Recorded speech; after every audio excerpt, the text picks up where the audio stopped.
I hit the button. Yay. We're going. I'm so on the ball today. It's great. I love it. Ah, Very much so on that ball. yeah, it's great. Totally not super behind on everything because of my stupid arm being busted and.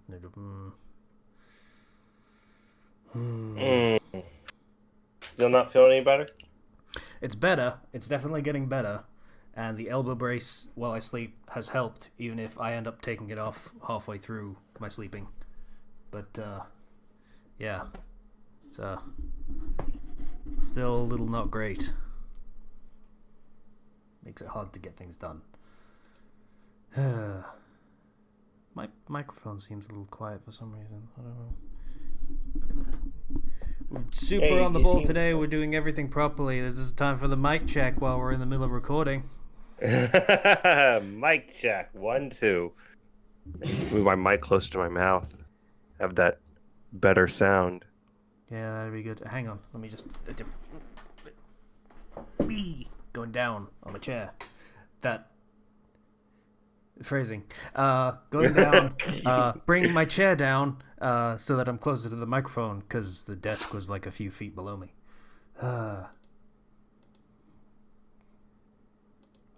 Hi, everybody. Hello. Oh, what have I done? Why did I hit the record button? You're very excited.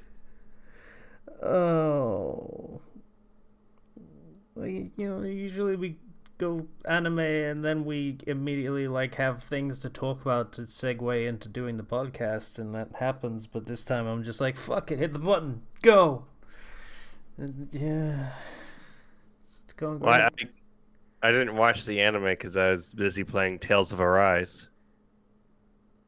Because The Tales that just games exist. That is all I know about them. And one animation I saw that was like the Tales of Abyss intro, but replaced with Persona 3 characters, which is pretty cool. That's literally all I know about the Tales series. okay. Tales series. Every game is its own sort of world, its own story with Yeah, very Final Fantasy different rules. aspects. Final Fantasy rules, right? And in Tales of Arise, it's worth noting that these games have like an action combat style of RPG going. So like you dodge, you have perfect dodges as you go and do your attacks. You unlock arts, um, and as you level up, you unlock arts. And arts are your moves that you can assign to your buttons. In Tales of Berseria, they had it so that you would have combo strings, and you would assign each move for each part of that combo string, and you could go between. It was very free flowing sort of thing. Mm. It's a lot more limited in this way in the new game because you'll have your attacks on your X, square, and triangle on the PlayStation controller. And then you'll have your dodge for your perfect dodge. Then you'll have 3 different aerial moves. So you can do like a launcher, then start to attack them with your normal attack, which is your R1. And then you can use one of your special arts while you're in the air to send them back to the ground or continue your air combo, so on and so forth. And each character has their own different way of playing. Um, the whole premise of this game, by the way, is you are playing as a dude who is just wearing this iron mask. People call him Iron Mask. He has pretty much no memory beyond a year ago when he was found, and he's working as a slave in these camps run by these Renans, which are people from this much more advanced civilization who have basically taken over and enslaved the world of these Donans, I believe they're called, or Danans. I'm not Dun, sure, but they're all enslaved, and they're basically being harvested for astral energy, so that the 5 lords, whoever collects the most astral energy by abusing their slaves the most, um, gets to be the king for like 10 years. And That's a so, weird system of advancement, but okay. yeah, it's all about whoever can rule over their slaves the most and have the biggest like show off, like, oh, I have all this energy, I'm so powerful, that means I'm the king. Uh, Uh, American politics joke, okay? Let's just pretend I uh made one and move on. right. So your character essentially ends up being roped into, or well, joining the resistance effort more so, and you meet this girl who has these like this curse of these thorns that cause anybody extreme amounts of pain if they touch her or even just bump into her slightly. Our main character, who we later learn his name is Alphen, um, he has no sense of pain. Uh, Hmm. this is important because he's able to use this thing called the Blazing Sword, which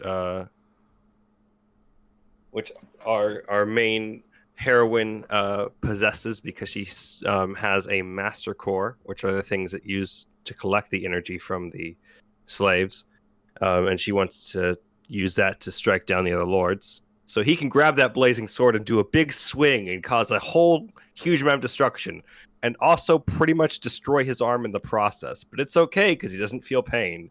He just needs to be healed immediately after. Huh. Um, it's a fun game, like gameplay It's wise. yeah, it Yeah, sounds it. Okay. I know I'm not the best at selling people on games sometimes. I think it's the part where you move from slave abuse and abuse of a disability for self torment that it's okay, you can't feel it. It's it's super fun, guys. that No, was like the game. The game is gorgeous, and I mean, very just beautiful environments. Um, the characters are very fun to play as. Each of them have their own different fighting styles. Like I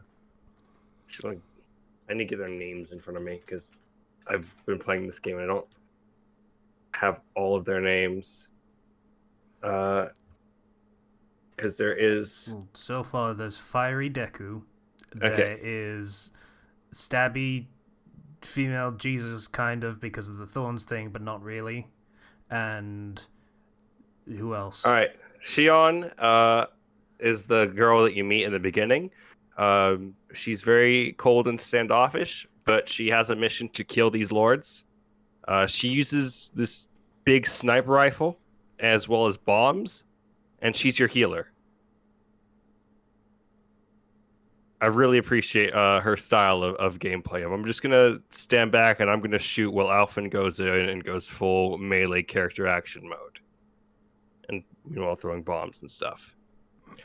Then there's Rinwell, the mage, who is really, really fun to play as because she'll cast spells and then you can store those spells. And once you store a spell, the next spell that you cast is going to be like a dual cast with that spell. And depending on what spells you're using, it can actually go up to a higher tier level of spell that she doesn't even know how to cast yet, or be in a completely new spell. So that's a really fun sort of mage to work with. Hmm. There's Law, who is he's sort of the monk who goes in punching, and can break through defenses. He's all about dodging. I'm not a big fan of playing as him in this game. Probably play better in Tekken. I feel like if he had longer combo strings, it would definitely work out better. But as it is, no, thank you. Is he a fan of flash kicks? Yes. Really? Well, he's a fan of doing lots of flashy, quick kicks. Um, yeah. There, there's so many different moves and arts in this game that I'm not entirely sure about everything that every character can do at this moment. Um, as well as you have I just got to Kisara, and she's the captain of the guard, who's this um has this gigantic shield, and she can block enemies that are going to charge and go full defense mode, which is nice. But like, yeah, uh, super fun game. Um, I like the. It's weird for me because the last game that I played in the Tales series was Tales of Berseria, and this is has a lot of the same staples as the Tales series, but the smaller combo strings is like you get a trade off where you can do like a press on the D pad to do a burst and summon one of your teammates to do like a striker to continue your combo. But yeah, I've just been playing that since it came out on Friday. And I've been playing it on the PS5. I heard it had some issues with controller stuff on the PC. But there's an easy solution for it in the Steam reviews. Yeah. Rebellion. Fight the power. I'm on the third lord now, and I've gone from the fireplace to the frozen place, and now I'm in the grassy place that's full of life. And I've been having a lot of fun with that game, so big recommend for me.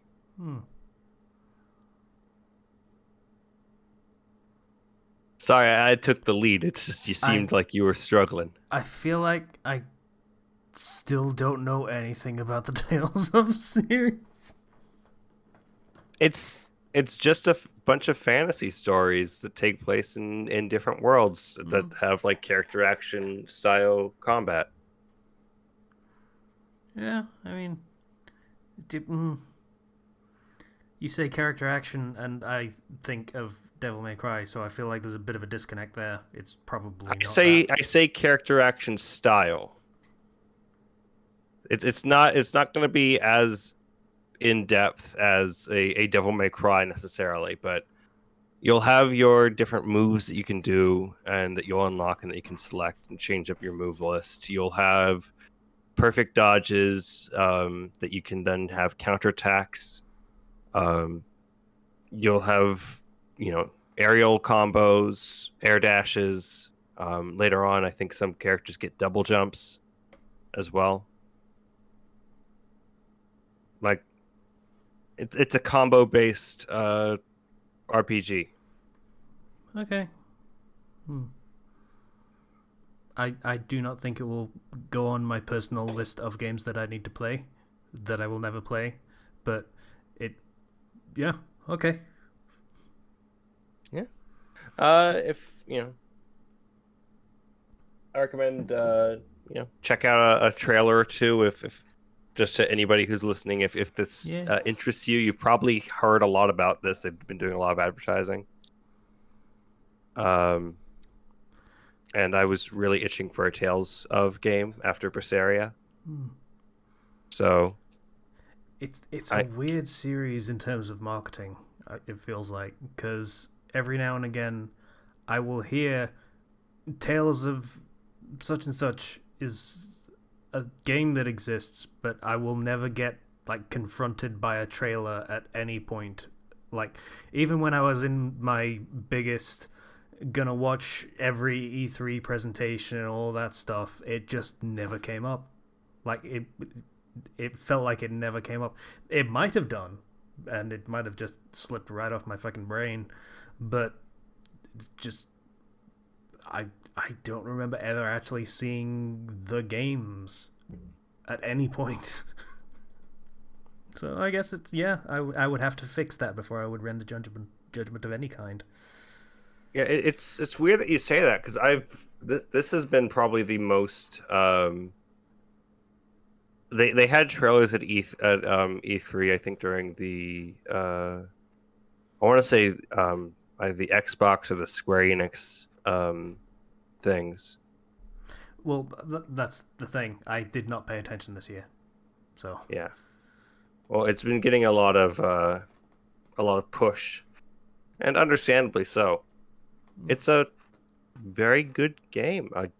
It's very fun to play, and it's a weird series because I've tried to go back to some of the older games, and they just do not hold up against the test of time. That's very strange. Didn't they start coming out in like well, it was the 360 generation. I don't actually know. Um, I think it let was. me Anyway. There might have been a the PS2 one. the Tales franchise started in 1995. Okay, when did it first start coming to the West? Because that Uh, might be a different answer. it came to the West. First time was 2006, I believe, was that when that first game came out to the West. But I think, let me see, Tales of Destiny came out 1998 on the PlayStation 1 to the West. Ah, okay. But yeah, they've had a long. It's had a long franchise history, but you go back to some of the older ones, and some people have their favorites. Um, I really liked the feel of the combat in Zestiria, and then even more so in Berseria. And I feel like with Tales of Arise, they've really they've got something very fun. It's not as as fun as the idea of customizing your combo strings is. It's very easy to forget what your combo strings were and what they're supposed to be if you don't play that game for a little bit. And especially because it's one of those games where you can play as every single character, and then if every single character has their own combo strings that you have to customize, it quickly becomes overwhelming. Yeah.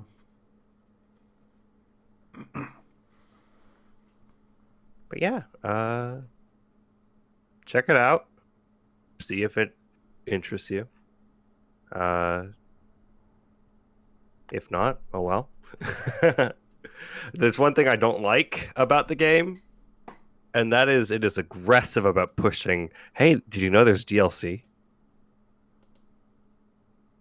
I go on the main menu. It's like, hey, DLC? Okay, I expect that. I go to camp and rest up, and it's like, here's your options: camp, reminisce on past events, or DLC. I'm like, do I really need that? Every It's Dragon Age style.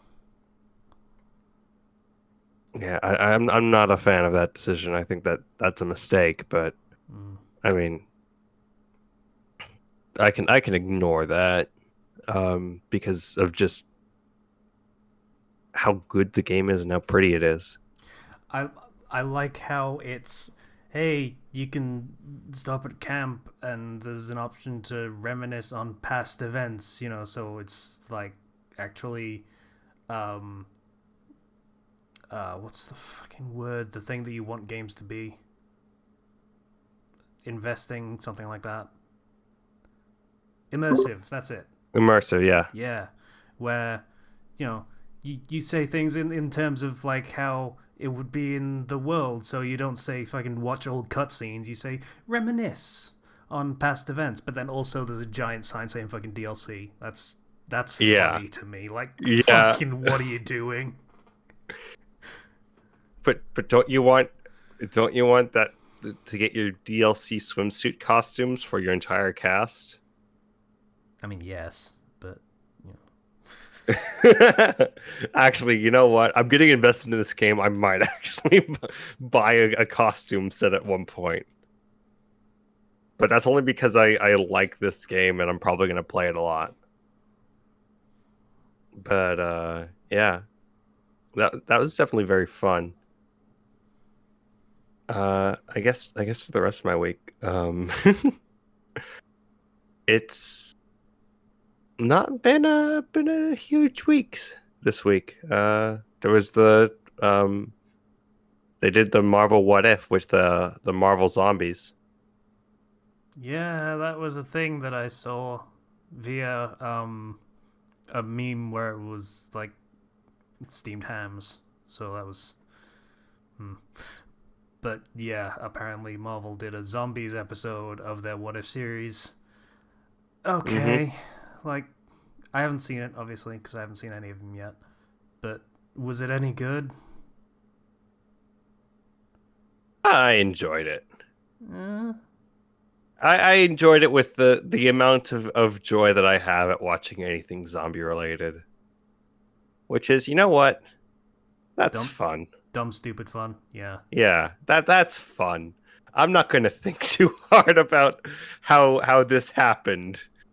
Um, but you know what? That's fun. Look, there's Iron Man, and he's wearing the Iron Man suit, but he's a zombie, so he's still flying around and shooting Iron Man lasers despite being a zombie. That's a really weird brand of zombie, but alright. Look, see, there's How does he eat flesh if he's in the suit? he doesn't have the helmet on, Uh, and look, there's Hawkeye as a zombie. He's shooting arrows. He's like a Left 4 Dead boss now. okay. Like, You, hmm. with anything zombie media, you have to know that it's just gonna be stupid. You Yeah. gotta just enjoy it because the entire logistics of zombies is already as unrealistic as possible. You know what? I would have liked if it was just a selection of the fucking Avengers. So it's not like Hulk or Thor or anything, but it's just, let's say, Tony Stark, it's fucking Hawkeye, it's maybe Captain America, but then also Black Widow, and they're all zombies, and suddenly Black Widow is the most dangerous one of them. For once. There's I think throughout the plot, Peter Parker, Spider-Man, is trying to escape from the zombie apocalypse. And meets up with many other characters who aid in that attempt to escape and possibly find a cure. I think the whole start of it was the end of Ant-Man 2 when they went to rescue Hank Pym's wife, Hmm. and instead of her being normal, she had a quantum disease or something, Okay. and Sure. it was like I said, with anything zombie, you're gonna be like, "Oh, this is." Don't think too hard. It's already impractical. Just have some fun. Look at things explode. Well, I mean, it doesn't always have to be stupid. Like, the super rabies thing from 28 Days Later was fair enough. Like, that was a reasonable version of it. Yeah, it's just that I'm used to like me and my dad. One of the shows that we always watch together is The Walking Dead, Hmm.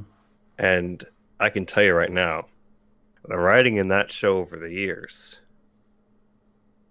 not good. You don't say. For a But show that was on for, like, what, 12 years? but we still watch it because at this point it's just the show that we watch together, you know? Hmm. Uh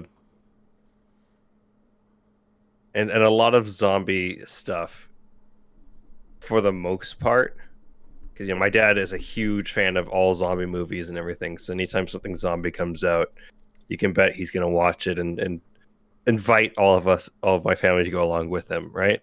Hmm. 90% of the time it's stupid, but you gotta learn to appreciate the stupid dumb fun of things, because I've always felt like there's a place for thought-provoking media, Mm-hmm. and then there's a place for like dumb crap. Yeah. I mean, I unironically enjoyed High School of the Dead. That is some dumb crap. Exactly. It's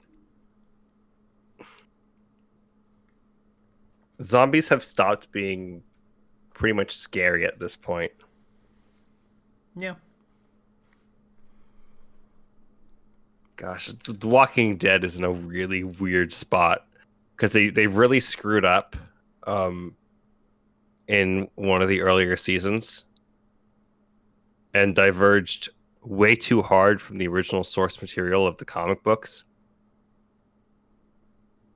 Um, in that not only well, Rick, who was kind of the main character, he was supposed to die at one point. Well, they just kind of yeeted him out of the story. So he's still alive, but they're like, oh, we'll do movies with him later. And then his son was supposed to take over as kind of the main character, except they killed the son. And they lost some actors and some other characters along the way.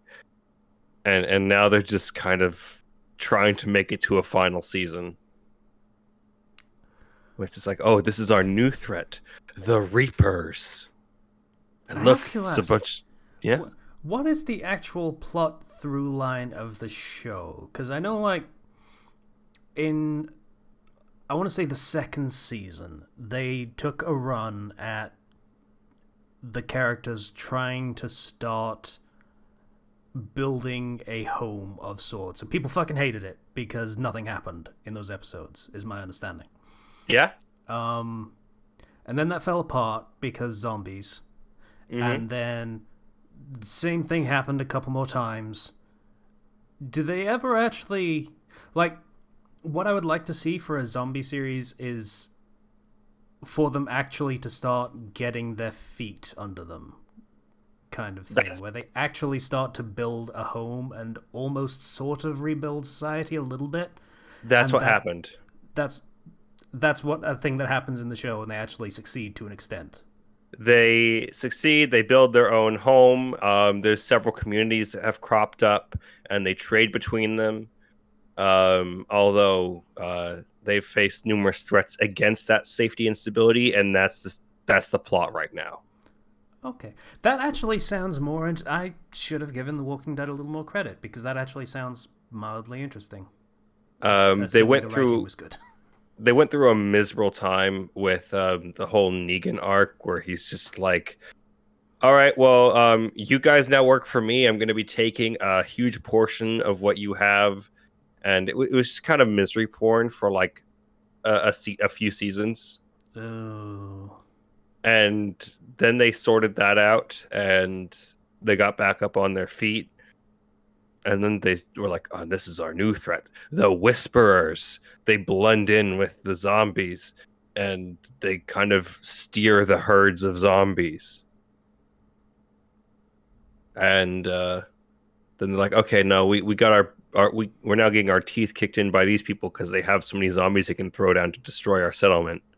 But then they beat them, and then like it's many years later at this point, but because of the damages that they have taken to their settlements, it is very hard. The current problem is it's very hard for them to get food because they were growing food and that got destroyed. And so their people are going to starve, and now it's a whole huge mission to go and get this food from this dangerous place. While another group of the survivors is going to what they believe to be another community that they found via contacting one of the people there via radio, and they're trying to get in there and see if they can get some aid. But yeah, the scale does grow over time. That's how it manages to keep going. yeah. I was gonna say if it was just like running from place to place and scavenging and shit, that would have gotten old like really quickly. There's still some pretty bad writing, but I would actually say that the current sort of arc has been going on an upturn, minus a few parts that are not so great. They got a home, they got to protect it, they got to make sure that people don't starve and then start killing each other, because resources are very scarce after multiple, like, I think it's like almost a decade at this point of zombie apocalypse.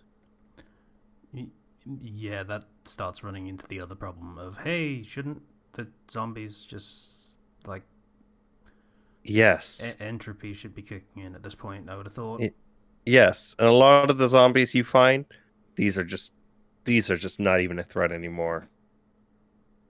Although, like, it is really stretching the realism of it being like, I don't think that there should be any left,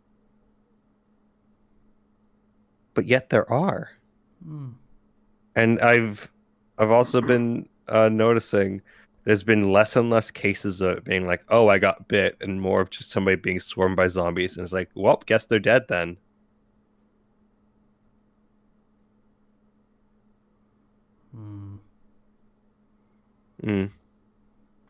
Well, I don't know.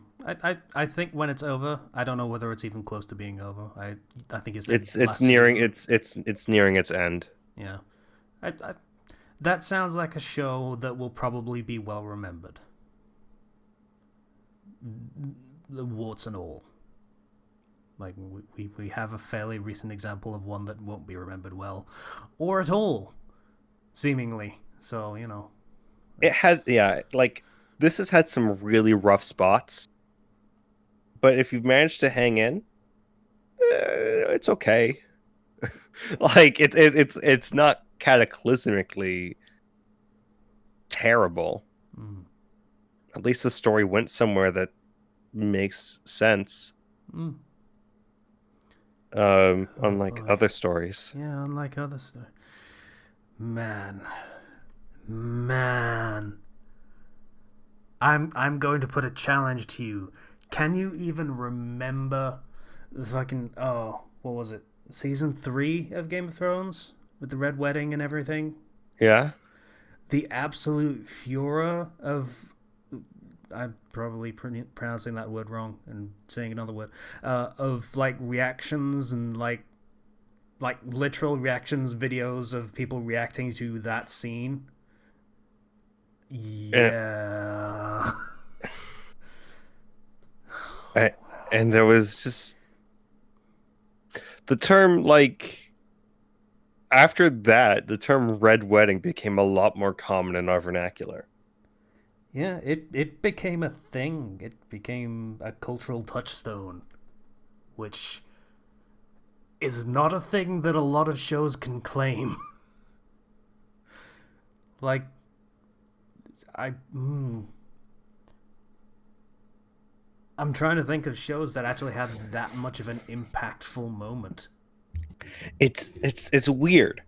You had, like, one last season to finish it off strong, and you somehow managed to fail every episode of that season. Well, I think it was said that one of them was decent, which was the one before the big battle, the first big battle. I mean, Like, it was supposedly, like, a big send off for all of your favorite character, even though none of them actually died in that battle. it was okay. I liked that, but it's sullied by what happened afterwards. Yeah. When you have the big battle and you see this character get swarmed by, like, dozens of ice zombies, which, again, it all comes back to zombies. Doesn't it just? And then they're free. And we don't see how they escape from that situation, but they're safe and they're alive. And that happens dozens of times in that one battle. Yeah. I guess the showrunners kinda forgot that they were about to die. Going from scenes in the show to being a meme to just things the showrunners said being the meme is a really drastic downturn. It just goes to show that when you take the writing into your own hands after adapting a long-standing sort of franchise, I guess, or series, um, you are not that writer, and whatever comes out after that is going to reflect your own ability as a writer. Yeah, and those two did not actually have writing chops. Like, you can go into their IMDb and see what they did before Game of Thrones. It's not much. And I will say this for the Walking Dead, they've kept a very close relationship with the comic writer. Like he's been very involved in the process, to my knowledge. Yeah, like they diverged because they kind of had to, because it's a different story, but they understood it was a different story, but also didn't like donkey kick the fucking original author out of any involvement. Like, Martin was gone from season 4 onward, so No, we got this. Yeah, we know what we're doing. We won all the Emmys for our show that somebody else wrote. So, I actually want to. I've never read the Game of Thrones books. Proper. And I would like to give that a shot. But there's one condition that has to be met for me to do that. What's that? He needs to drop the final book. Final 2 books. Drop the final 2 books, and I'll start reading.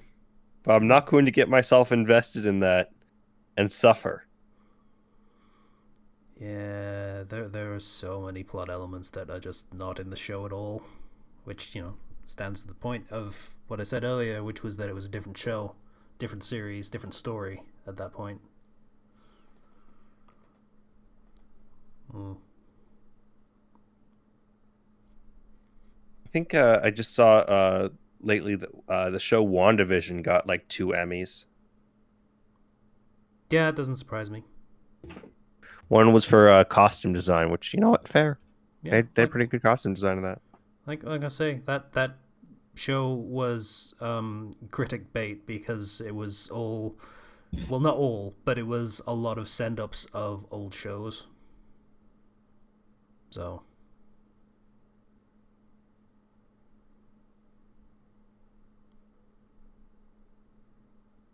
well, so did you actually do anything? Did I actually do anything? Well, what did I do? I got all of the things working on my computer. I got Genshin again, and I can run it at full settings, and yay, it's pretty. I did a lot of fishing in Genshin because that's the new mechanic that they added, which may have broken one of the triggers on my Xbox controller. Cause that's How long did you fish? A few hours. What does it give you for just fish? What do you do with those? That is a very good question, because the way it works is you can catch, like, there are certain spots on the map. There's like close to 30 of them over the whole map of like everywhere. You can catch a certain amount of fish in each one, and then you can trade those fish in with the fishing association, and they will give you stuff for them. Okay. The stuff they will give you for them are bait recipes for different kinds of bait, so you can catch different kinds of fish.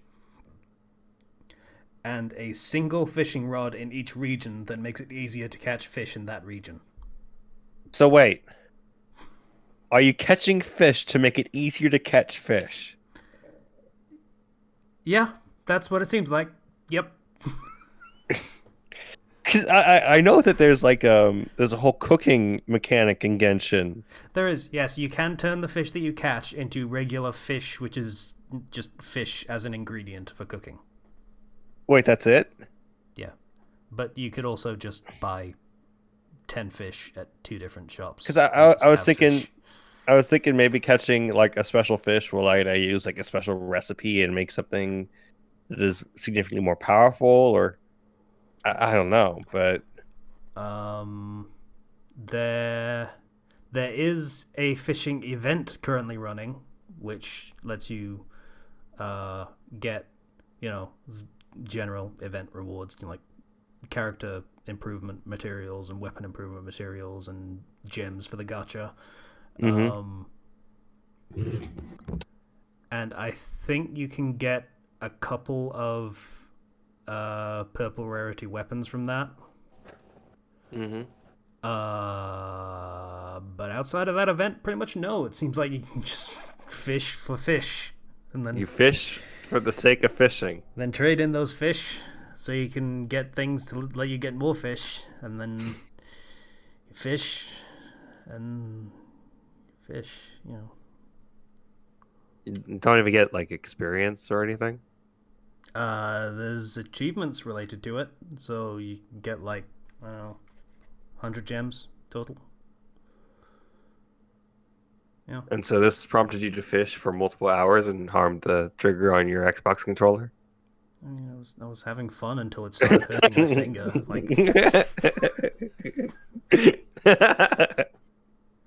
Like it's a fucking Elite controller as well, so it was like, isn't there a thing that I can do to fix the triggers to like have shallower pull? And it's like, yeah, okay, flip that on. Okay, cool.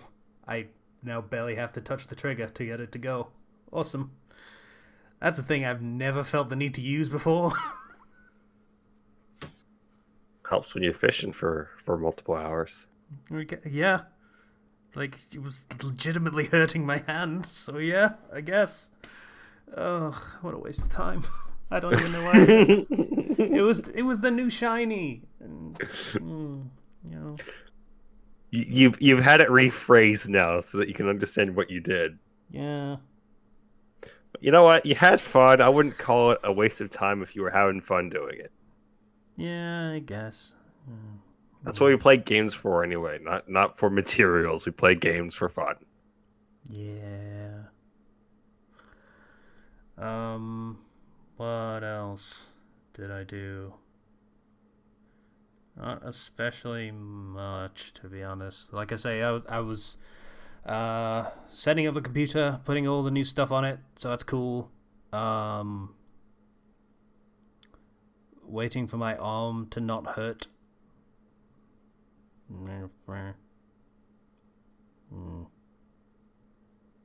Yeah, it's not been a fun week. Just like seeing like all the things that I could be doing, and I just sat here just yep, that's still painful. Yep. Oh, I moved my arm and now it hurts again. That's great. Wonderful. Yep. You really need to rest up, dude. I have been. I'm so far behind on everything I need to do.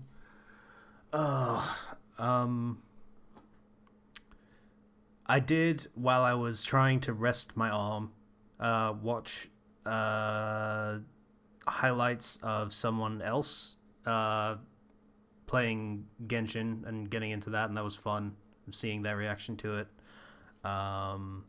And then them playing the Kingdom Hearts series, which is also quite fun to see their reactions to that, because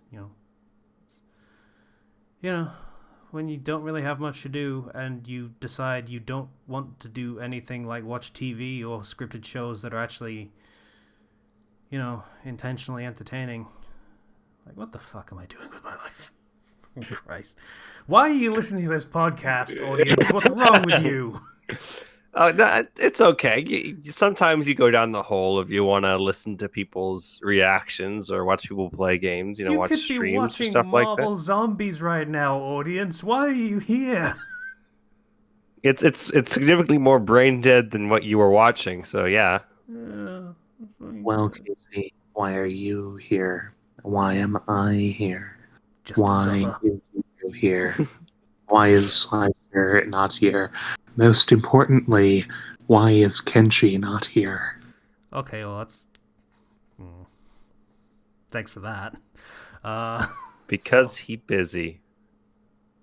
I have no idea. Yeah, he probably is actually really busy, like Virginia, and that's, you know, just hurricane season and stuff. It's coming. Yeah, there's a tropical storm that seems to be heading my way, actually. Yeah. Oh yeah, Texas, right? It is Texas, right? Mm-hmm. Yeah. Hmm. I just need to look up something real quick. There was a thing. Yeah, Hurricane Ida blew through and knocked out power for one of my friends, and it was pretty nasty. It's a wonderful, wonderful weather we have here, with like 1,100 lightning strikes in California, just causing fires over like this the past couple days. Okay. Yeah, I thought so. Um, yeah, I just had to look up something that I remember seeing, and it's like, yeah, there are gonna be 5 storms that are in the general vicinity of the UK, and one of them was named Virgil. So that I was, am the storm that is approaching. yeah, that is an expected name, or a name that they are going to use to name a particular storm at some point in the future. Jackpot. Indeed. It's gonna be such a good time. The memes are gonna flow. Oh. Virgil is gonna be responsible for taking a few tiles off my roof. It's gonna be a thing. We're going to have a similarly joking time with the tropical storm Nicholas that's heading our way. And by we, I mean my family, because that's my brother's name. Hmm. And we do have a running joke where if anything goes wrong, we say blame Nicholas, especially because he's not usually here. Hmm. Blame Nicholas.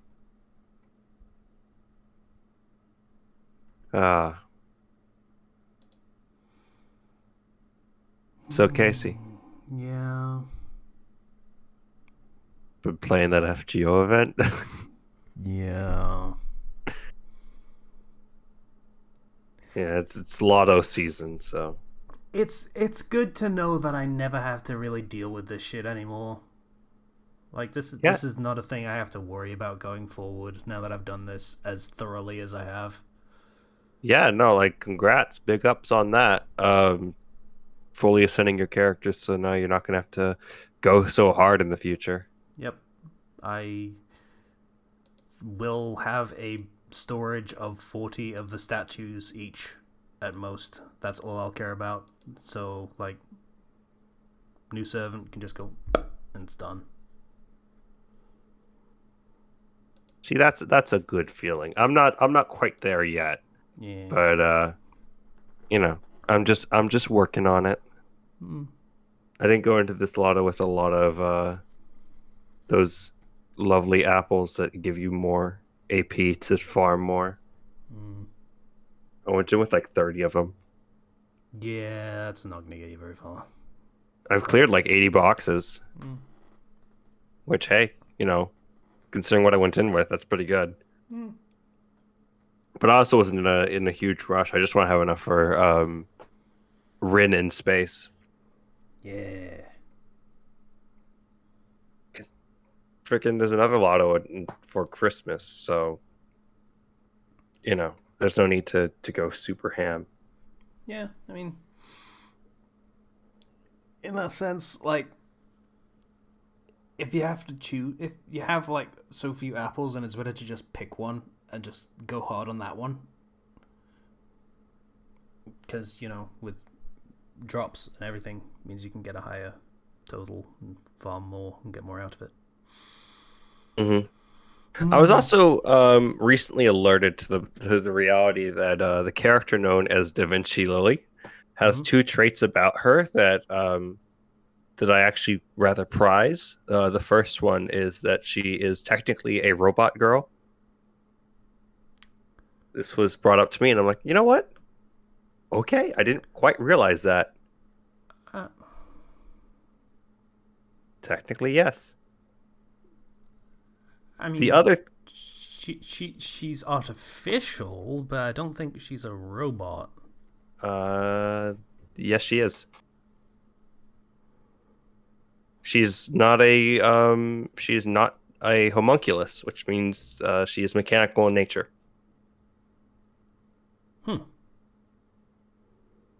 Another thing that was also brought up to me is that if you take DaVinci Rider and make it into simplify it a bit, you get DVR.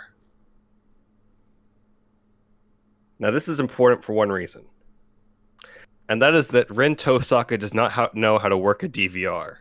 Oh my god! And right there, I have two Rins right there, and if I put her on my DaVinci DVR on my support list, she's right next to the Rin Tosakas, who do not know how to work her. Thus, that joke is what is pushing me towards grailing that character and investing everything. Judging you so harshly, right? Well, you should grail her anyway because she's like arts meta. I have her at NP too. Yeah. And I was like, oh well, I'll save for Odysseus, but at the same time, Odysseus isn't a robot girl with a pseudonym of DVR. Nor does he drift, Yeah, he doesn't drift. He doesn't have the vehicular manslaughter Halo achievement pop up. Deja vu.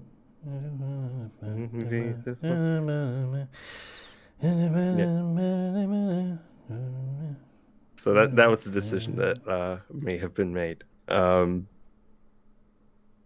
was I swear there's some news this week that I wanted to talk about, but I don't remember the life of me. What happened this week? It feels like it just kind of went away. Yeah. Just sort of went through it in a haze.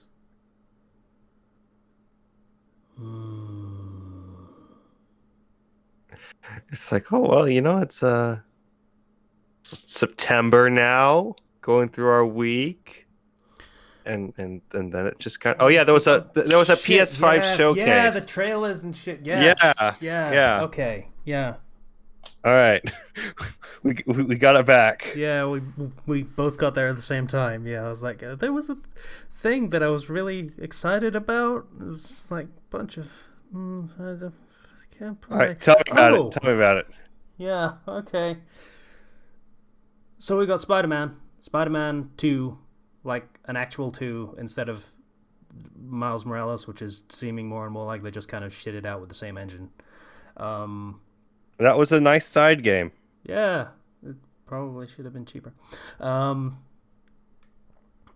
Yeah, so we're getting a 2, and it has 2 Spider-Mens, which, makes sense numerically. And other thing in that trailer that I don't know whether we should say what it is because I don't know our spoiler policy on trailers. I mean, I would assume that people have seen it. I haven't even seen the trailer, to be honest. I kind of skipped out on that whole thing, but I know a little bit about what was announced. Okay, screw it. I don't actually know the context for one of the things in that trailer. I know, saying the context for the other thing is that the other thing is the other thing. So, the first thing was just a Russian sounding guy or like Eastern Bloc kind of guy. I didn't get what that was about. But then also, fucking Venom is in the second game, which was hinted at in the first game. So that's cool. Yeah, Good. into that. I like Venom.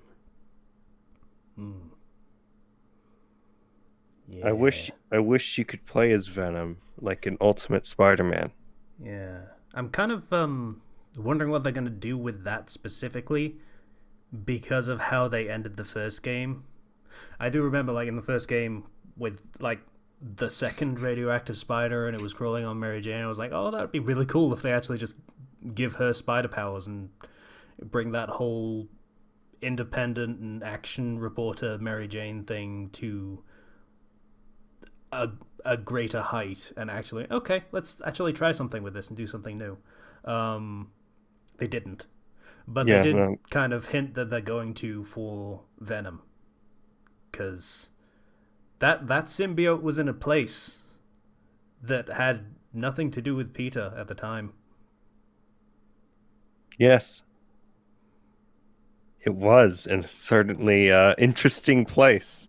Yeah. I don't think like that place where the symbiote is not a thing that has ever really been focused on with the symbiote, except in Spider-Man 3 a little bit, but it wasn't like, it was tangential at best. But yeah.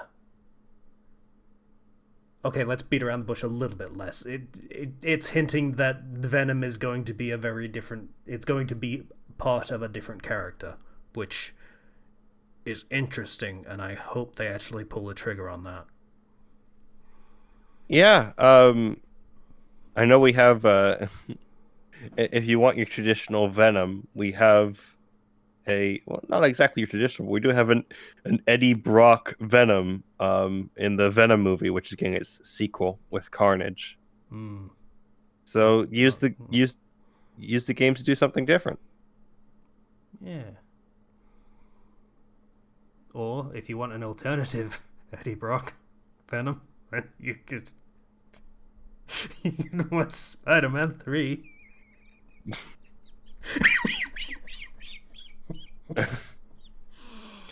Topher Grace, why were you in that movie? I think that was just the worst miscast. It was so bad. Oh, weedy little Topher Grace, Eddie Brock. Yeah, okay, sure, why not?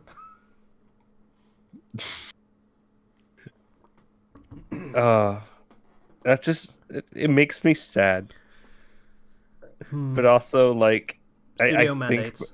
I think back to every time he talks, and then the mask just pulls back, and he's got like the it's like, why do you even have it if you're just gonna take it away every time you talk? Come on, man. Do you have to show your face, Topher Grace? We don't care. I'd say that had to be in his contract, but Topher Grace isn't exactly a big deal. Like, he wasn't even at the time. He was the guy from that... He was the boring guy from that 70s show. Like, who cares? Oh. What a legacy. The boring guy from that 70s show. I mean, in fairness, that show was more full of colorful characters. There was the boring guy, the boring girl, and then there was the beatnik dude. There was Ashton Kutcher being Ashton Kutcher. There was the foreign guy who was the most likable character in the show. And there was the rich girl. That was like a lot of interesting characters than the two really boring ones that were like the center of the show for no reason.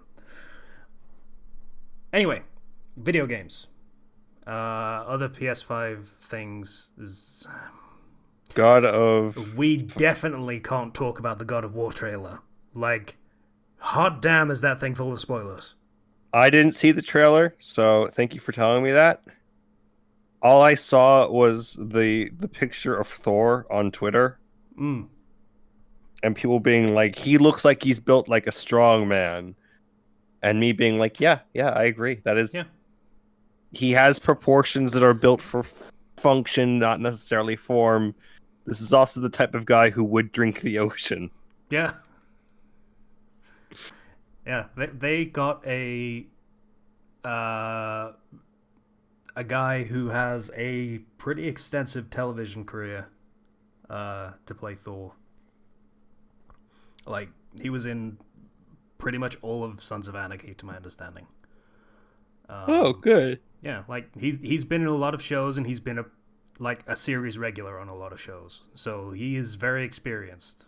So that is a good place to go for a game that is, let's say, very focused on its story as much as it is on like how it plays.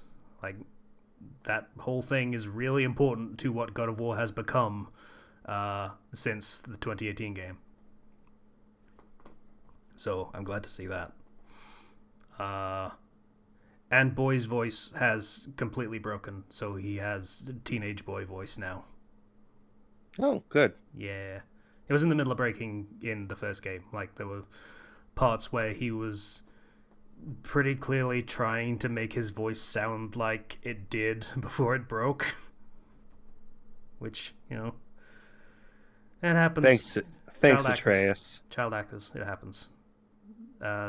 Sonny Solek, I think is his name. Yeah. Good actor.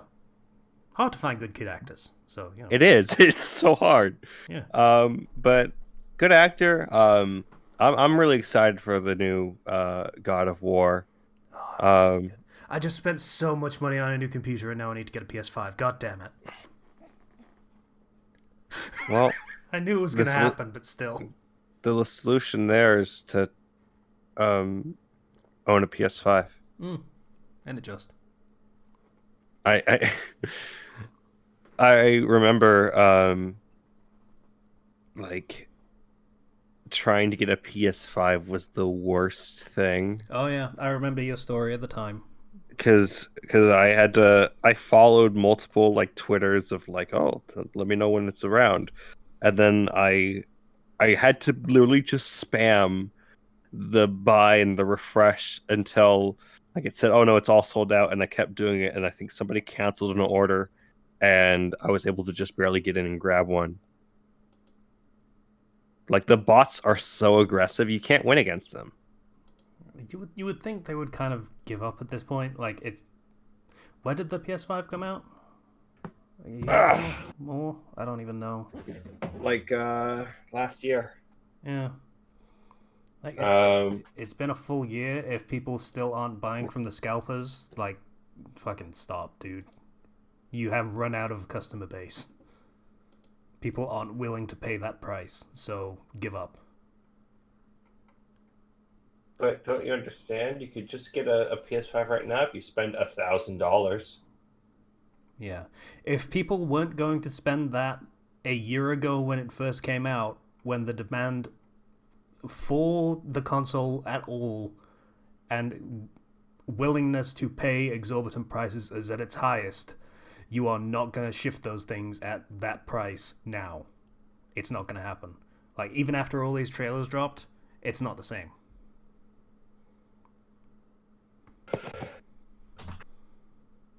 Like, the people that are willing to spend that much money are the hardcore enthusiast crowd.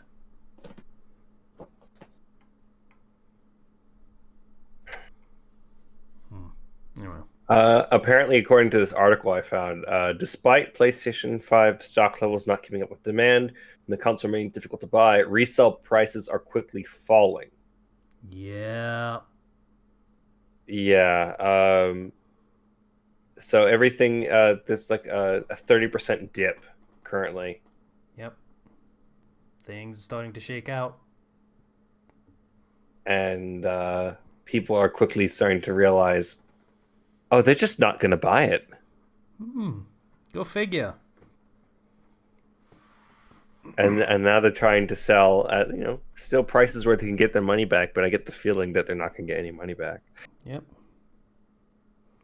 I mean, they're still new in box, so ideally they can still get the full price back because it's still a brand new product. Yeah, essentially. Well, minus the cost of shipping, presumably. Like, it's just it blows my mind how ridiculous it can be. At the very least, with a lot of stores now, open as opposed to pandemic time, you can now have a decent shot of walking into a store and finding something, or maybe they have it in the back room where you get it in there and it's in stock, as opposed to, oh, it's all sold out online beforehand. Yeah, that only works for warehouses. Like in-store retail, they don't do that.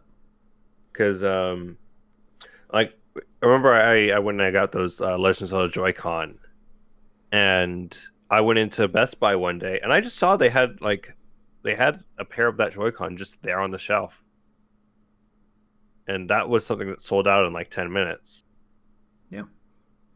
So like, you can get stuff in stores now. Yeah. And it's a weird like tipping point, I guess, because like with how completely shopping has moved to the online space, there are so few people that actually go into a store to buy like very specialist, somewhat enthusiast kind of products, that yeah, everything will be sold out online, but you can just go into a shop and buy one because no one buys them that way anymore. so I think that's contributing to scalpers losing out on their big sales. What a shame. We shall cry for them. Oh man, I don't like scalpers. I hate them so much. Like, on the one hand, I understand that you're trying to get ahead in the world to make money. On the other hand, screw you. You're making money off of an inconvenience. Yeah, you're profiting off of misery. Misery is a little strong, but yes. Misery is a strong word, I know, but like it's the thing of you are creating scarcity and profiting off of it. Scarcity is a different thing. Really? Yeah, that's the fucking kingdom that Scar from the Lion King set up. Scarcity. Okay, you got me with that one. That was a weird like path to get to that joke, but all right, let's. I enjoy that. I enjoy that. There was other stuff, a lot of which I didn't look at, but apparently Knights of the Old Republic is getting a remake, and people are worried about it. Yay! Yeah, I have a friend who's a big fan of that and is really excited and was like screaming from the hype. I don't know if it's going to be good because it's been a long time, and I don't imagine. I don't know the specifics. Do they have the original writers? They hired a new writer. Okay. Yeah. Okay. Yeah. No. Who is very excited to finally be working on a BioWare game. Who, when asked whether KOTOR was their favorite BioWare game, they said no. And has said a lot of stuff on Twitter, but that is a thing that worries people. It probably shouldn't worry them as much as it does, because everyone's said some stuff on Twitter, myself excluded, because like I don't do anything on Twitter, but like anyone that actually has a Twitter presence has probably said something I think stupid, so I think it's fine to admit that KOTOR isn't your favorite game. It's another thing if they were to like actively disparage it. Because everybody has their own different preferences, I guess. It's mildly concerning that they needed to hire a writer at all, because that game is not short on story and dialogue. That's the concern, is why is the writer there? What are they going to change, or what are they going to add? And is that going to be something that makes the game better or worse? It. Speaking about it on another server, another Discord server, that is, to clarify, because it's a podcast. I made the comparison to the remakes for Baldur's Gate 1 and 2, or rather the Baldur's Gate trilogy, as it is more commonly known, where they did the updated re-release. I forget who it was. Was it Beamdog? It might have been Beamdog. And they decided, hey, these characters that we didn't create and don't know all that much about, like definitely not more than the people that actually wrote them, we're going to add a bunch of stuff to their backstories that no one asked for. So now the token evil teammate, who is there for comic relief purposes more than anything else, now has a tragic backstory that involves slavery. Yay. Oh no. That's the comparison that I made. Like, we're going to add things and add our own personal touch to this story that everyone loves so much. And add things that people don't want and didn't ask for. So, yeah, that is my worry. I don't know whether it's founded, but it is a thing that I kind of expect to see.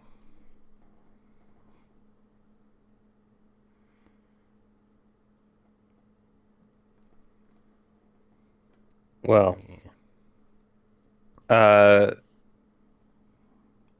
worst case scenario, you can buy the original Knights of the Old Republic on Steam for $10. Yep, still there. I own it. In fact, I was actually considering buying it and playing it before this thing comes out. Here's the sad truth. It does not hold up very well. So, it could actually use a remake. Go figure. Yeah, that's the other thing. Is that I've seen gameplay and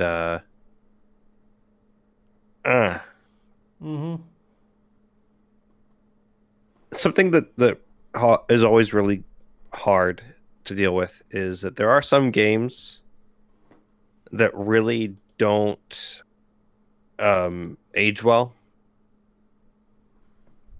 and there are other games that age very gracefully, right? And when I went back to the old Tales of games, I really felt that with how stiff the movement was for what the game wanted me to do. And I also, I felt that when I went to go play Golden Sun, and I went on the overworld, and it was just constant random battles, and I was getting very quickly exhausted with them. Right? I'd say there's a good 10-year span where things were really just sort of...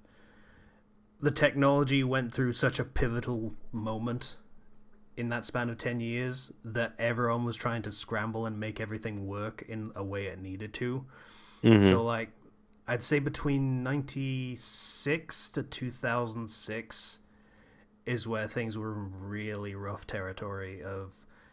It was fine at the time when people were still figuring things out and we were rolling with the punches, in terms of playing the games. But it does not hold up. It's a lot of failed attempts to get to where we are now. Yes. And it's a certain thing where I guess on the note of the random battles, a lot of RPGs nowadays will have enemies in the overworld. Yep. Right? That was a thing that was in like old games. That was in Chrono Trigger. That was in Chrono Trigger, right? Yeah. But like that didn't become popularized until much later on. And with games that now have random battles, it kind of feels like, well, why are you stopping my progress? Yeah.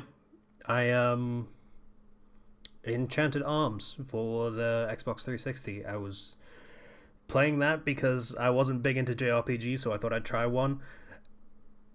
There was a random battle every 6 seconds of movement, and I was like, no, refuse. Done. That's why I stopped playing Octopath. It just was constant. And if the random battles take, multiple minutes, um, then it's going to take you like an hour to move from one town to the next. And in games where you have enemies in the overworld, like in Tales of Arise, if I see 4 enemies grouped together in the overworld and I get close to them, then I'll fight 4 enemies, those exact same 4 enemies. Hmm. And that's very useful. It lets me know what I can see. So if I need drops from that enemy for something, for like a quest or whatever, Yep. like that's the enemy I need to go. I'm going to go engage with them. I'm going to fight them. If I need to go and grab experience, for example, I'll just fight everything on the way, and I get a chain bonus for fighting enemy after enemy within a certain amount of time within each other. Mm-hmm. That increases the rewards, and I don't feel like my time is being wasted. Yep. I like to have that freedom of choice of choosing when to engage and when to grind. But if I just want to get to the next town to do this quest, and fast travel is something that you unlock like either not in the game or is like 50% of the way into the game, it's going to be slow going. Yep. It's not going to be very fun.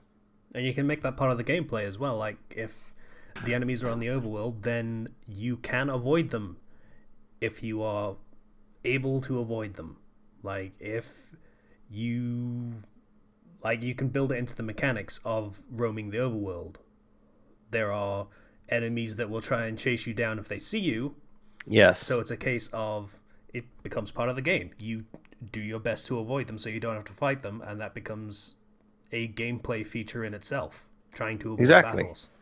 Yeah. Exactly. And that's the same thing in like, Tales of Arise and other modern games that I play. But like it's weird how a lot of the franchises that have had random battles have all progressed into having non-random battles, into having overworld enemies. Like the equivalent of that trying to avoid enemies for random battles is the escape button or the flee button, whatever it's called. Yes. And okay, it depends on whether the enemies feel like letting you go. There's a chance of it's RNG, and there's a chance of failure. And a lot of times, if it's failure, then congratulations, now your party have no health. You have the choice of either actually trying to fight this battle now, or trying to flee again, in which case you're going to die. Or in some cases, punishing you with, well, you're going to lose this or that for trying to flee. Whether it be money or other items. In some games, they do that. Yeah. And it's not a great idea to punish a player for not wanting to have their time wasted. Exactly. Like Paper Mario is a franchise where all enemies are always on the overworld, and you can't avoid them. It's a little bit challenging at times, but you can avoid the enemies. If you try to flee from the enemies, you will drop coins, but at the same time, consider that you're punished for getting caught and failing to avoid it, rather than losing health. And I can take that trade-off. But if I can't see the enemy coming, and then I have to escape because I just want to get through this area, and it's like 3 turns of me trying to escape, and it won't let me because RNG says no. That's not very fun. Yeah. Thank goodness for video games progressing. Yeah, that's kind of nice. And like on that note, I don't know what sort of system Knights of the Old Republic used. That one was enemies are definitely on the overworld because it was like built on it was built on similar systems to the Baldur's Gate games because BioWare had just come off of making those, and they're like, okay, we have the Star Wars license now, let's just do another one of those but with Star Wars, and we can do different I think they actually use the Star Wars RPG tabletop RPG system. I think I might be mistaken, but yeah, it's the same case of like enemies are in the world, and if you run across them, congratulations, now you have to fight them. But that's kind of the point of, like, it's not like enemies respawn. It's, you know, a CRPG, not a JRPG. So there are enemies on the map, you clear them out, congratulations, they are no longer on the map, they will not come back, you don't have to ever fight them again. Yeah, like you would in like a D&D game of like that they're gone. Yeah, you go through the dungeon, you clear the rooms, and then the rooms are clear.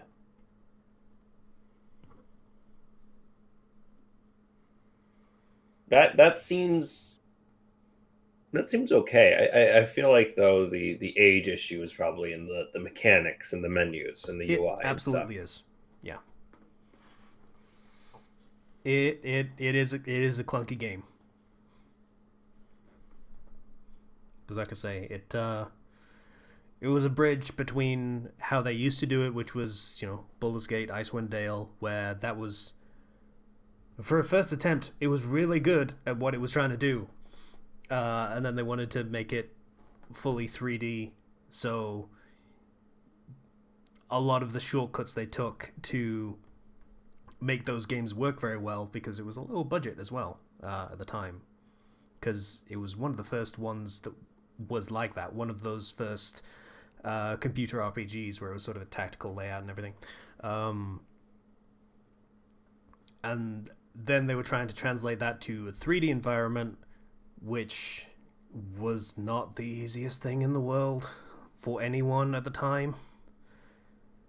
And doing that for RPGs... And they were still doing the... I think it was real time with pause at the time. Yeah, it was an awkward transitional period. Like I say, people just kind of accepted as, well, we're moving forward, I guess. Not... we'll make do, because the games are still good. But looking back, it's just not the same. It's a similar thing with I find with classic Final Fantasies. Yep. Where I never played a lot of the Final Fantasy games growing up. Like my first actual Final Fantasy game that I really played was Final Fantasy 13. Right? And that was a great note to start out on. But you know, it's like, oh well, 7 and 9 are really good. So I go back and I start playing, you know, 7, and ooh, because you didn't grow up with it. It's fun. You didn't grow up with it, so you can't really push yourself past the kind of Play-Doh people for the character models and how the game actually plays, because everything is done on like painted backgrounds, and you just move your character on top of it, and it was a little weirder. It's very basic, right? Yeah. FF7 Remake comes around. I love that game. You know, it was very, very fun for me to play, and I got to meet all the characters, and I got pretty invested in these characters. And then it's like, oh, I'll go play FF9, and you know, I dropped off of that because I ran into the same kind of issues, but also like they have one of those cursed things in that game, which is a card game. Yeah, they like card games sometimes. If a game includes a card game, I guess I'm not going to play that game because I'm going to go play the card game. The same thing with The Witcher, with Gwen. Just, oh yeah, no, card game? Hold on, let me just go play that. And then not advance in the game at all. Hey, Zero, do you want to play a good old game of Caravan? Sure thing. No, because you never have to play it because Obsidian weren't dumb enough to force it down your throat. New Vegas, by the way, people that don't know, Caravan was a card game you could play. You could pick up cards for it, which were literally just playing cards, because why the fuck would the post-apocalypse have any? Caravan. Yeah. I don't think anyone ever figured out how to play it because you never needed to. I'm going to tell you this right now. I was kind of just going along with it, but I didn't remember where Caravan came from until you mentioned New Vegas, and I was like, that was a thing! Yeah, it was. Right!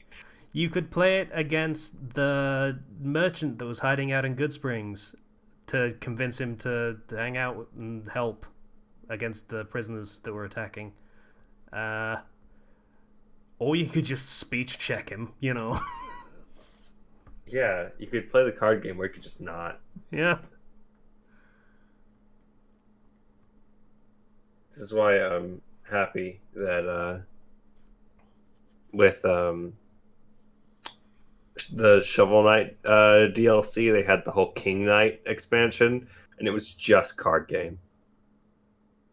No, it wasn't. Yeah, it was King Knight. King Knight was mostly card game. All right. Like you would do levels. He do his like Wario dash and play like a Wario, but then you'd go and you just have entire levels or just go play card game. And I played card game, and it was fun. Infuriating sometimes, but mostly fun. That's how it goes sometimes. Nothing wrong with a good minigame. There's plenty wrong with a bad minigame. So, if the minigame is fun, then great. If the minigame is not fun, not so great. Either way, don't force the player to go through it.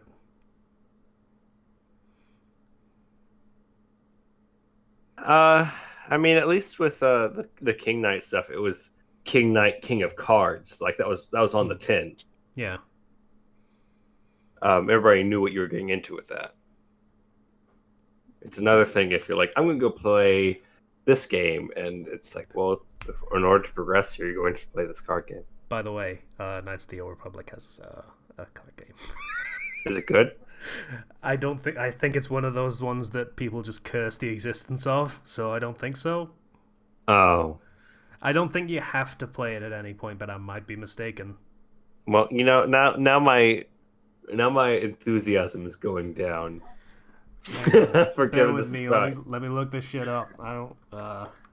Knights of the Old Republic card game. Other fucking Google autocomplete is Karth Romance. Yeah, that's what everyone wanted. Yeah, Pazak was the card game.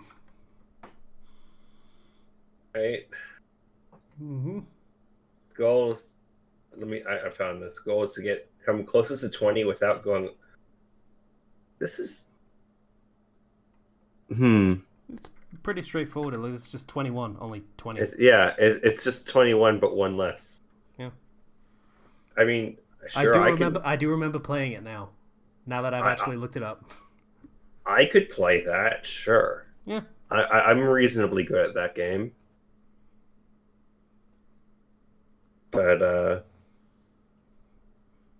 hey, patient, how you doing? How's it going? It's going all right, I suppose.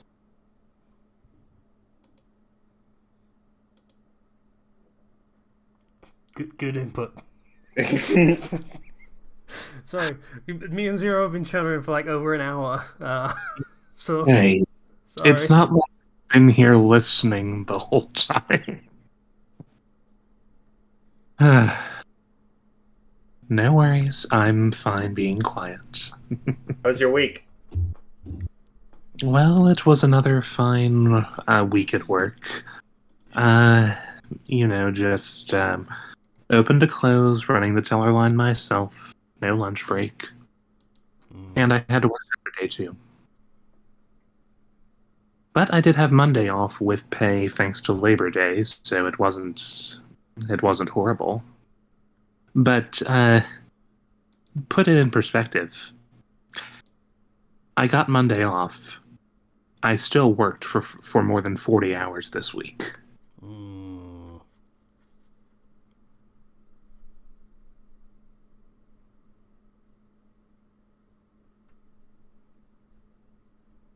Busy.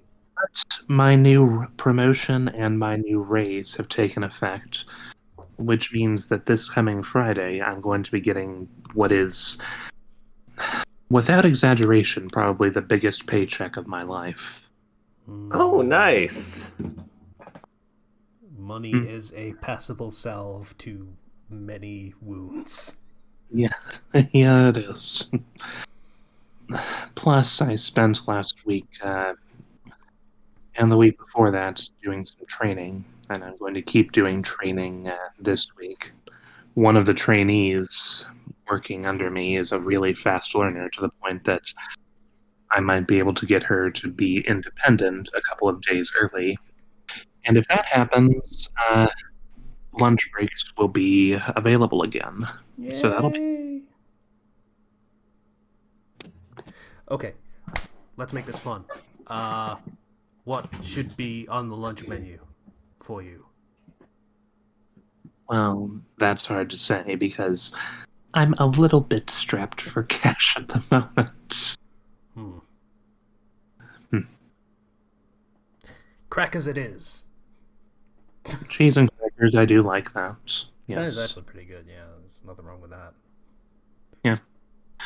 Yeah, I mean, if I have to spend my days until I get paid again snacking on cheese and crackers, grapes and watermelon, dark chocolate covered walnuts, just nice snack foods, I'm fine with that. Okay, well, Just I'm hungry. Goddamn.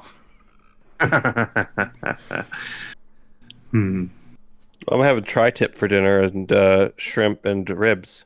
What the hell is My tri-tip? mother is making lasagna at the moment. Tri-tip is tri-tip. I don't know what that means.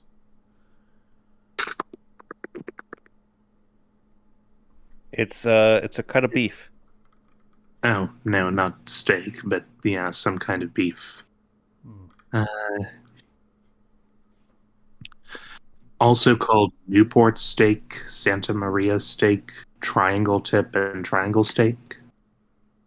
I don't know anything about steak, so Type- this is all going type- so far over my head. Google search, type in tri-tip. How is that spelled? TRITIP.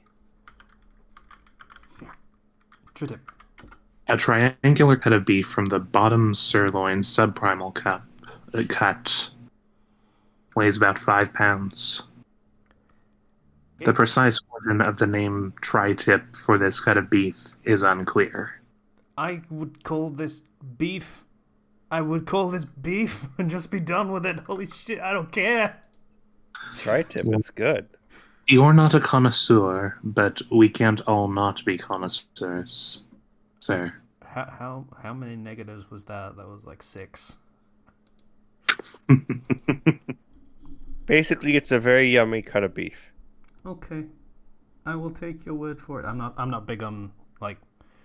Obviously, I'm not big on like. Hey, I want a sirloin. That sirloin's a steak thing, right? Tri-tip is pretty big over here on the West Coast, so it's just a common thing that we say for like that we eat. So I don't know how it is everybody else, like everywhere else for every other person out there. Yes, We- sirloin is a steak thing. Okay, I saw it on Yes. on the map of the cow. Yes, sirloin is a steak thing. Okay, no one answered me, so I was left in the dark on. Yes, tri-tip and ribs with some shrimp as well. Now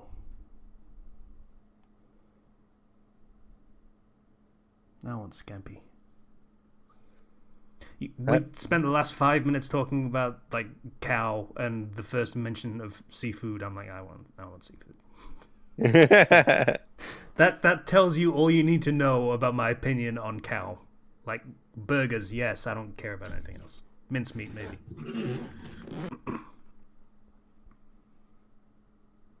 I mean, what else happened this week?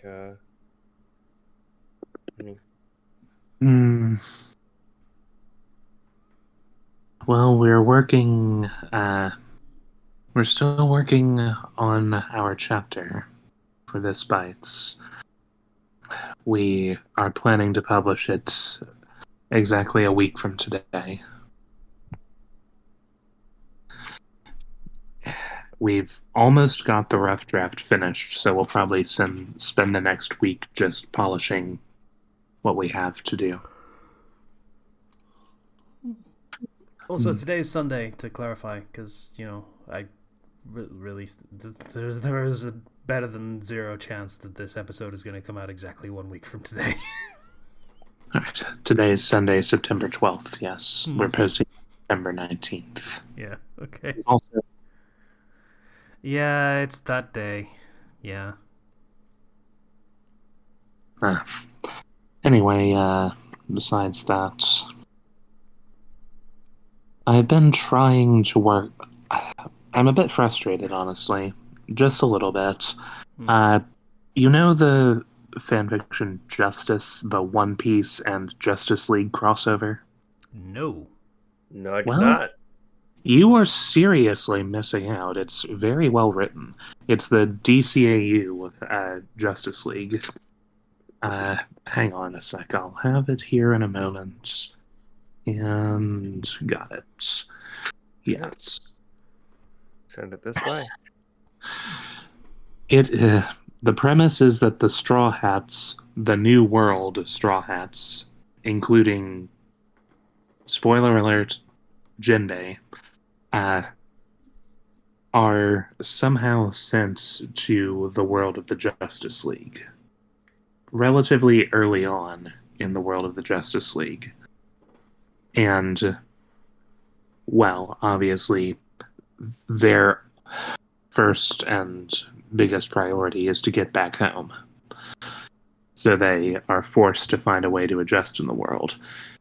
But of course, when you're dealing with pirates and you're dealing with justice, well, antics ensue, and I'll just leave the rest for you to find out. This seems like a DC villain gang that just shows up. That's basically what they are from the perspective of the Justice League, I guess. Except that the Joker, Lex Luthor, and everyone else in their respective rogues galleries have nothing on the Straw Hat Pirates. Oh dear. We're talking about people who could confidently go up against Superman. The Straw Hats? That sounds...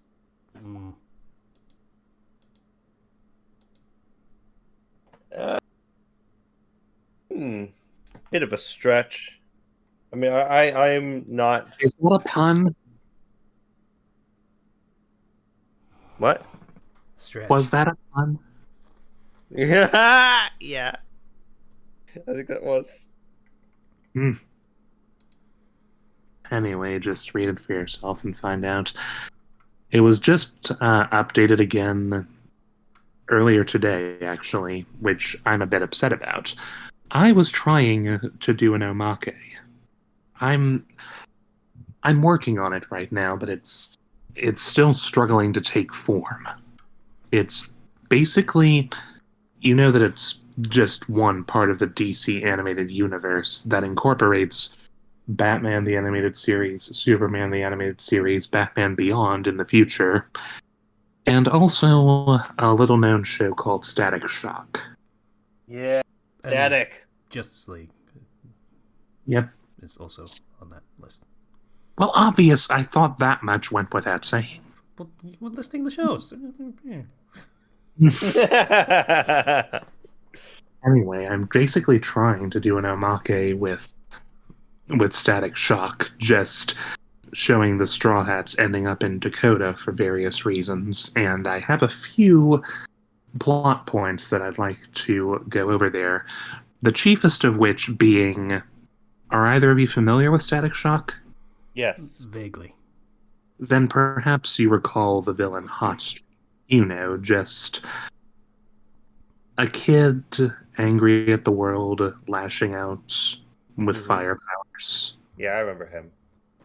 Now, how significant would that be to Luffy?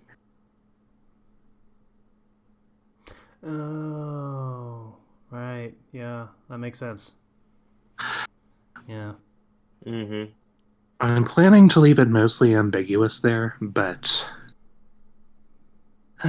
I'm hoping that the author likes it enough that they decide to canonize it. That's a very lofty goal, but I'm going to be as optimistic as I can and hope that, if nothing else, the effort that I've put in gets them to acknowledge it at least. I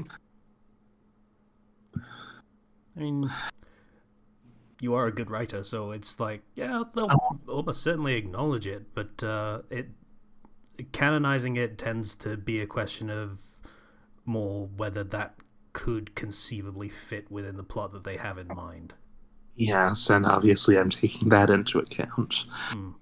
I mean, I mean, I'm it's not. an Omaki anyway, right? Yeah, we'll see what happens. Yeah. Oh, also, I may have mentioned. I think I ran by at least one of you before the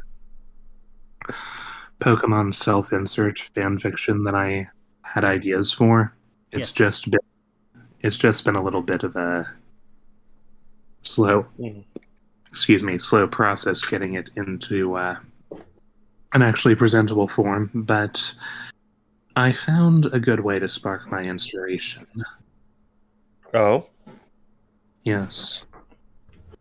I'm best when I work with a visual. Ooh. Okay.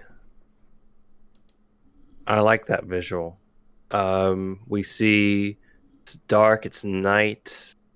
We see the trainer with a ghastly standing outside of a house with the lights on, kind of glowing ominously, as well as some unknown down at the bottom, which spell out asleep. I like that visual. Hmm. Commission. That's a good looking Ghastly. That's very unsettling. Hmm. Artist's name is Introvert Nacho. Very talented artist, especially in regarding Pokemon. Give him a look. His commissions are closed at the moment. They fill up fast, Oh, don't but they always? yeah. But yeah, he's good. He's very good. And hopefully this will be the kick that I need to get the story flowing sooner than later. Other than that, though, not much. I haven't been doing much in the games department. I might be revisiting Kingdom Hearts 3, which I haven't touched pretty much since I got into the Persona series. Yeah, that's what happens when you play better games. uh, anyway, might get back into that at some point. Mostly I've just been collecting Watts and Apricorns in Pokemon Shield. Though I played the demo for WarioWare Get It Together. How is it?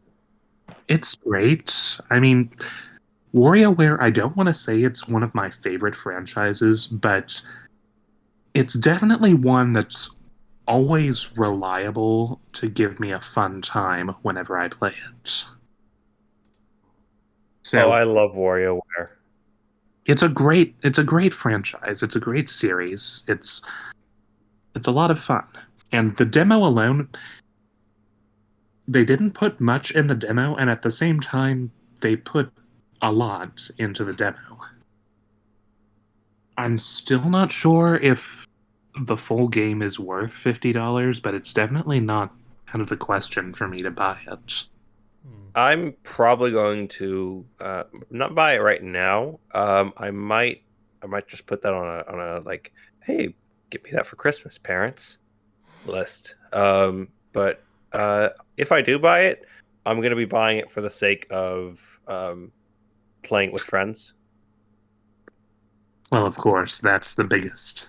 That's the advertisement, isn't it? Yeah, it's like I only got to play Luigi's Mansion co-op like once, but it was extremely fun. There's a lot of fun that can be had in multiplayer, like couch co-op with somebody else that you know on the Switch games. Mm-hmm. Just still having that freaking Mario's Party Superstars coming out in a few months. Yeah, I'm still looking forward to that. I'm wondering what they're going to do. I'm also looking forward to whatever news Atlas is planning to release this month. Yeah. 7 planned reveals, was it? Something like that, yeah.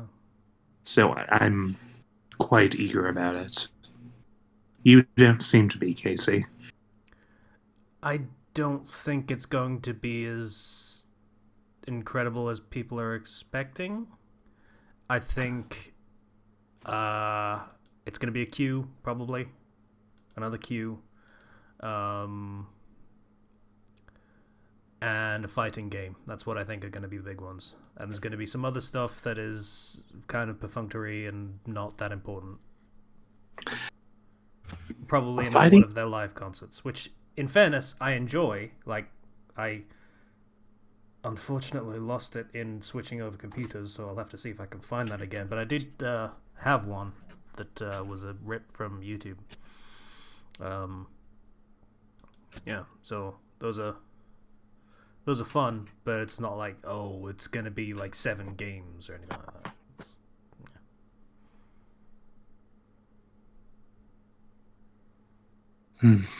I mean, that's fair. I can buy them possibly introducing a fighting game. Not sure I'd want another fighting game, but I could buy them introducing one. Not sure about another queue. I mean, the first one was between 3 and 4. The second one was between 3, 4, and 5. If they're going to introduce another queue, I'd expect it to be once we have another team. Yeah, I don't think that's as big a factor as all that. Apologies. If they can come up with a story for it, they'll just come up with a story for it and do that again, because it's another Persona game, and Persona is a big seller for them. I want an arena game. Yeah, that's what I think they're going to do, is going to be the big push for this slate of announcements, is it's going to be a Persona 5 arena game.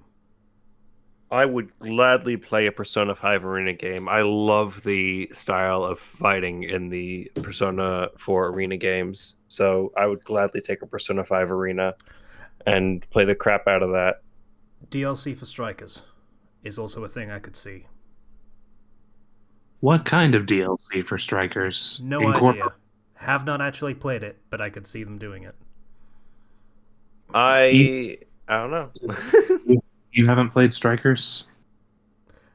You know how long my list of games I want to play is. I did play Strikers, and I don't think that there's room for DLC there.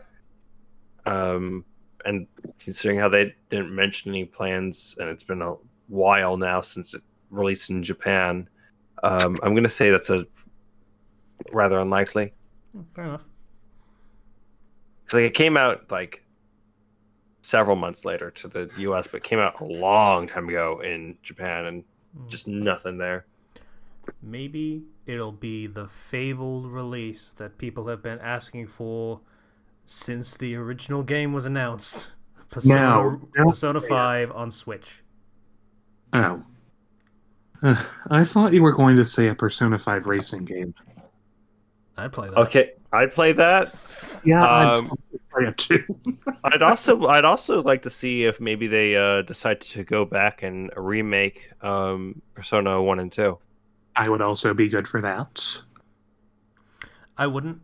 Well, if that were to be a thing, I would want it to be a remake, as in Final Fantasy VII remake, like completely from the ground up. Like they did do remasters and re-releases of the first game. It didn't hold up with that. I think it needs a complete overhaul treatment. Yeah, I agree. Fair enough. I mean, I don't have any experience with the plot line of the first Persona other than being vaguely aware of Philemon, the Velvet Rooms role in that, and the atrocity that is Pandora. It's Same. not It's it, the it gameplay that's the yeah. problem. It It's not plays about plot like line. the old Shin Megami Tensei games, which I also played, and were I also have not no very good. experience. I have no experience with Shin Megami Tensei. I only have experience with Persona. Yeah, as somebody who has played SMT and Persona and who has seen gameplay of the classic Persona games, remember we were talking about games that do not hold up well to the test of time. Yeah. That's an example. Here's a thing that might. Have you ever played any or seen any of the Etrian Odyssey games, Patient? No. No. Damn. Okay. That would have really helped. Etrian Odyssey games are a lot like Persona Q. Yeah. Like Persona Q as well. Like, where it's sort of. You've got a party of characters, and you're basically looking first person in a dungeon map, and you can rotate 90 degrees and just go in those very specific 90-degree directions and explore And a map that without way. and without enough of the intriguing cutscenes and dialogue to make it interesting. Yeah, and Yeah. also not having a lot of the modern conveniences that make that sort of thing fun to play. Fair enough then. Okay. Oh well. Well, I want to play another Etrian Odyssey game now. I want to make some fucking maps, man. Map well, maker, make me a map. Shut up, Zero. find me a fine.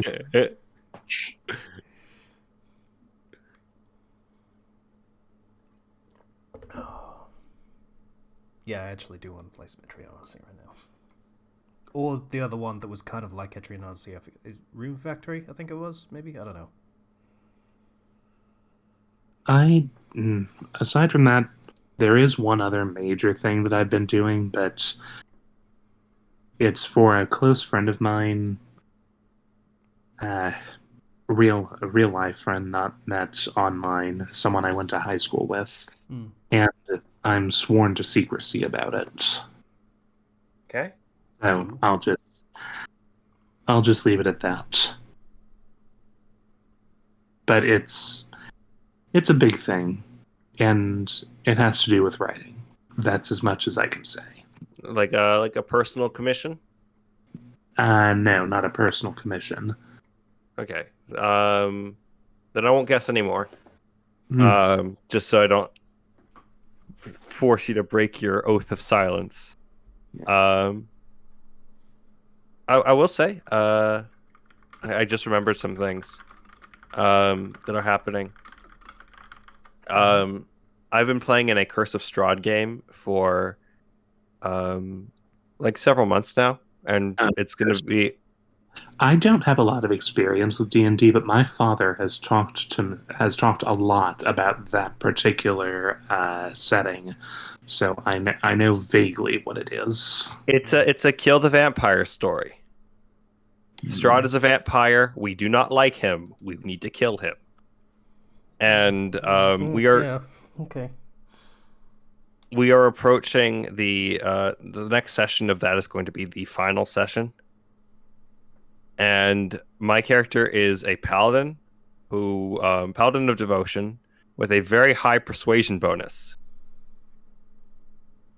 And due to rolling natural 20s whenever I need to, I think I have now persuaded every single faction in Barovia to turn against Strahd. I beg your pardon? Yes. Are you using a loaded die? Or are you Nope. just not lucky? I either I convince them with a very, very good speech, and then I roll like a 27. Or there's two characters that are like, these characters are impossible to win over, and then I rolled a natural 20 and got a 29 on one of them. And the other one I had a guidance from my cleric friend, so I got a 32 on that persuasion check. So you had me thinking that you had rolled over a dozen natural 20s. No, it was just two. It was two impossible ones, but the other ones were also the work of the party working together and persuading and rolling very well with compelling arguments. And having with the cooperation of the paladin and the party and working as the face of the party, Strahd has no allies left. Except for the ones that are directly subservient to him, like I think he has one bride left that we have to get rid of. Bride? As well. Yeah. It's like a vampire lady who he made into his bride. He had like 3 of them. We took out one. We convinced one to turncoat, and I think he killed that one. Because he's a bench. We and then like we were being one of our last missions, and we ended up having sneaking into this building to free some people who were about to be executed by the witch hunting town on the next day. And it turned out that the person who was keeping them captive was actually Strahd in disguise all along. And then I proceeded to just piss him off really badly by making some valid points that actually hurt his ego. And he's like, well, why don't I kill you here? And I'm like, well, because you don't want to just kill me. You want to make a point. You want to prove me wrong. You're going to fight me tomorrow. And then I rolled like a 27. And then I got to delay the Strahd fight until tomorrow. And so that day is going to be the final session. There's like only 3 players in that game. One's a cleric, one's a barbarian, and one's a paladin. And we get stuff done. Zero, can you DM me a summary of this? I think my father would like to read it. Oh yeah, I'll send you the details. There's been a lot that's happened, and my DM has taken some liberties with things, but I'll see if I can put together a summary. I think I have to go soon though. Oh. Well, I mean, has everyone gone through their week? Yeah. Yeah. You seem a bit down, Casey. I don't know why. Maybe it's because once I know this episode is finished, I'm going to have to go back to writing. And my arm is going to hurt. And I'm going to be stressed and frazzled. And I won't have the escape of being in his podcast with my friends no more. Just get yourself like a nice drink. Take a moment to relax. And then take care of business. You're right. The solution is to get shit-faced. Thank you, Zero. Well, you're drunk, you won't feel it. Well then, with that advisable advice given, thank you everybody. Discord, link in the description. Patreon, link in the description. Bye, everybody. Bye. Rabbits.